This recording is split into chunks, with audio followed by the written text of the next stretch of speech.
এখন আমরা চলে এসেছি সন্তোষ মিত্র স্কোয়ার, কলকাতা লেবুতলা পার্ক, যেখানে অপারেশন সিন্দুর, পেহেলগাঁও অ্যাটাকের যে অপারেশন সিন্দুর হয়েছিল তাদের আদতে তৈরি হয়েছে এবারের মণ্ডপ, পূজা মণ্ডপ, যেটা অপূর্ব সুন্দরভাবে পরিকল্পিতভাবে তৈরি করেছে।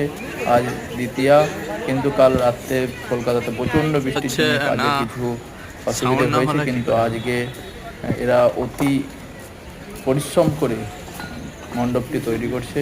ভেতরে এখনও কাজ চলছে, এখানে কম্পোজিটের কাজ এখনও চলছে এবং ভেতরে সুন্দরভাবে মণ্ডপটিকে তৈরি করেছে, যেখানে বিভিন্ন মূর্তিগুলো তৈরি করেছে। সিঁদুর, যে আমাদের পেহেলগাঁওয়ে যেসব আতঙ্কবাদী অ্যাটাক হয়েছিল, যেখানে সিঁদুর মুছে দিয়েছিল, সেই আদতে তৈরি হয়েছে। ভেতরটা খুব সুন্দরভাবে মূর্তিগুলো তৈরি করেছে এবং আমরা পুরো মণ্ডপটা ঘুরে দেখালাম।